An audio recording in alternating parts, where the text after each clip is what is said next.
El movimiento 15M supuso una revolución política y social en España, y este año se cumplen 10 años desde su nacimiento. ¿Cómo ha afectado a la política española aquello que dio luz a un partido como fue Podemos? Hoy vamos a hablar de ello, así que bienvenidas una semana más a otro vídeo más. El movimiento 15M fue sobre todo un movimiento contra la austeridad y contra la política de siempre, lo que podemos llamar el viejo bipartidismo. Las manifestaciones y las movilizaciones se organizaban a través de las redes sociales, no había una estructura organizativa como tal. Es lo que podemos conocer como el concepto de multitud. No había un centro, no había líderes, no había una autoridad ni una jerarquía concreta. Eso sí, el movimiento 15M se caracterizó por organizarse a través de comisiones. Cada comisión atendía a un issue diferente. Lo más destacado del movimiento 15M quizá fuese el hecho de que era un movimiento muy transversal. Unió a gente de diferentes edades, de diferentes cortes ideológicos, que es bastante raro, y todas tenían como un objetivo común: reformar el sistema. Y esto es importante tenerlo en cuenta, porque el 15M en ningún momento pretendió hacer una ruptura con la sociedad, ni con la política, ni pretendió hacer una revolución. Para nada, al contrario, el 15M lo que quería era reformar las cosas del sistema que consideraban que no funcionaban. Esto aglutinó a un montón de gente, incluso en la población a nivel general obtuvo cerca de un 80% de aprobación, lo cual es muchísimo para una movilización de ese calibre y con esas características. Vemos que eran gente acampando en la Puerta del Sol, eran personas movilizándose constantemente durante mucho tiempo seguido.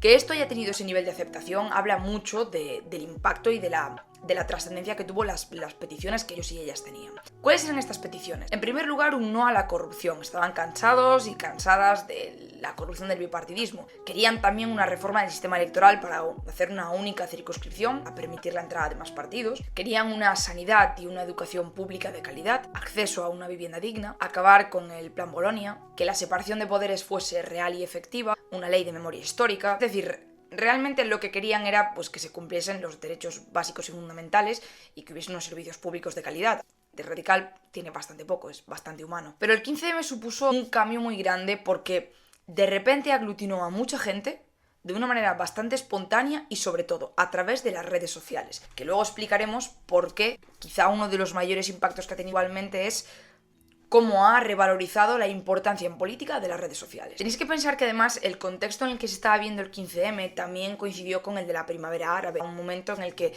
la gente se movilizaba por diferentes motivos y había bastante cansancio en general. Esta desafección que hay ahora hacia los partidos políticos y hacia los políticos en general, como veis, no es de ahora.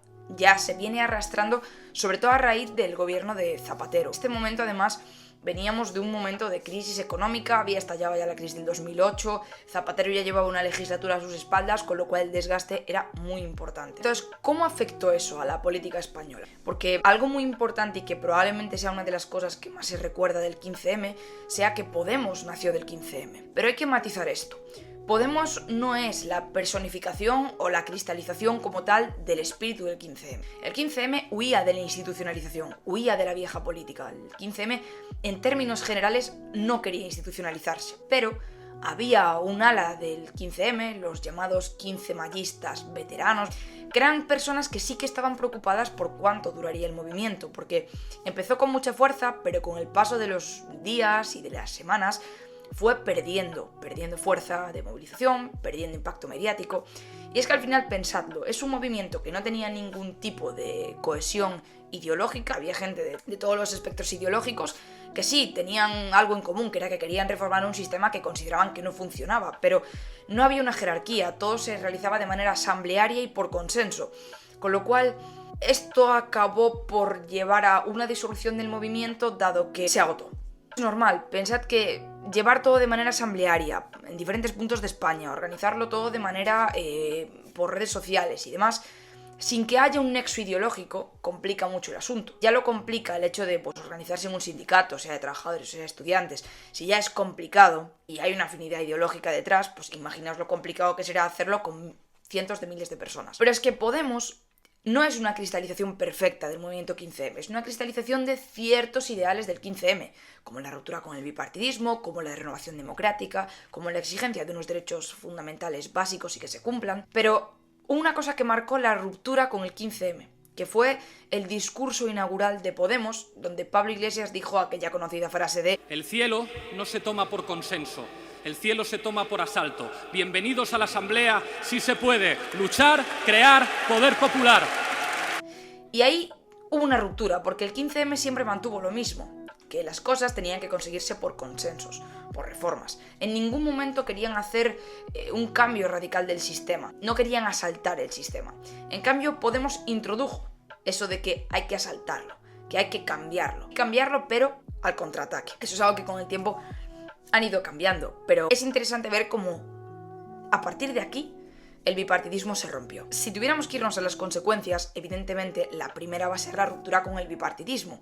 Gracias al 15M se posibilitó la creación de Podemos, se posibilitó que las personas huyesen del voto seguro y el voto fácil que suponían los dos grandes partidos. Y gracias a eso, Podemos y Ciudadanos pudieron entrar a ser competidores de muy alto nivel en el parlamentarismo español. Como veis, ahora estamos en un fin de etapa. ¿Fin de etapa por qué? Porque vemos un Ciudadanos cada vez más débil, que no ha sabido encontrar su sitio en la política española, que cada vez va perdiendo más escaños y de manera estrepitosa, y que no ha sabido encontrarse.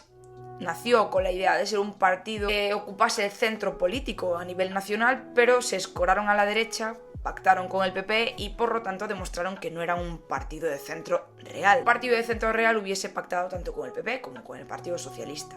Por eso es tan complicado el concepto de centro político, porque al no existir tienes que ponerte tú tus propias reglas y en este caso Ciudadanos demostró que no supo articularse. Con Podemos sí que es cierto que hubo un goteo constante desde que entraron en su momento en el año 2015 hasta ahora. No van a desaparecer, por lo menos no a corto ni medio plazo, pero sí que es cierto que han tenido que reformularse y con la salida de Pablo Iglesias de la política se ha cerrado como una etapa. Una etapa que nació con él, junto con otras personas, creando un partido que supuso muchas cosas, sobre todo para la gente progresista del país. La verdad es que es una pena que se cierre esta etapa porque ha implicado muchas cosas en la política. Otra de las cosas que ha implicado es un cuestionamiento del relato oficial de la transición. Suponía nos hemos acostado franquistas, pero nos levantamos demócratas, hemos saneado la sociedad española. La realidad es que parte de la élite franquista se pasó a la élite política española en un abrir y cerrar de ojos, tanto en el poder político como en el poder judicial. Con lo cual, el 15M lo que trajo fue un cuestionamiento de este relato, un cuestionamiento de nos estáis vendiendo que somos una democracia, pero aún quedan resquicios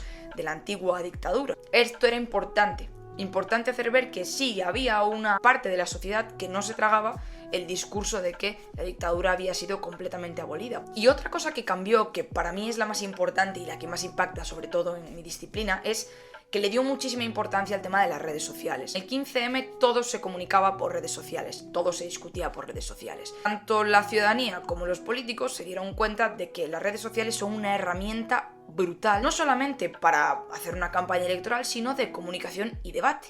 Lo habréis visto en Twitter, seguramente vosotros y vosotras hayáis debatido en Twitter con alguien. Y es que esto es importante, vivimos en un momento en el que las redes sociales son algo más de la comunicación política, una parte muy importante, que sirven para visibilizar muchísimas cosas, tanto buenas como malas. El 15M demostró que las redes sociales pueden juntar a mucha gente y pueden permitir la organización de cientos y miles de personas. Con lo cual, ya para acabar, el 15M fue un movimiento consensual y transversal, acabó agotándose por las diferencias ideológicas y por el hecho de que llega un momento que no puedes mantener una multitud de gente organizándose porque sí. Las cosas, dado el sistema que hay en España y en el resto del mundo, se tienen que hacer normalmente por la vía institucional. Por eso hay gente que se fue a Podemos como parte de continuar con este espíritu del movimiento del 15M. Ahora Podemos ha cambiado mucho. Pero aunque haya cambiado mucho, la verdad es que siempre será el ejemplo de partido que rompió con el bipartidismo, al que siguió después Ciudadanos. A partir de ahora habrá que empezar a hacer lecturas más a fondo y, de hecho,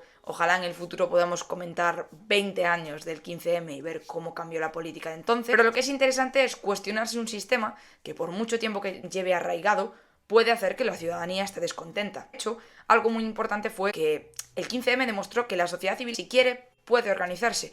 El problema es que estamos en un estado de letargo y a veces nos cuesta ponernos en conjunto para hacer un proyecto común. Solo puedo recordar el 15M como uno de los hitos políticos españoles que perdurará para la historia y ojalá haberlo vivido como politóloga porque tuvo que ser tremendamente interesante. Y nada más, soy Ariana, soy politóloga y esto es Política con Ciencia.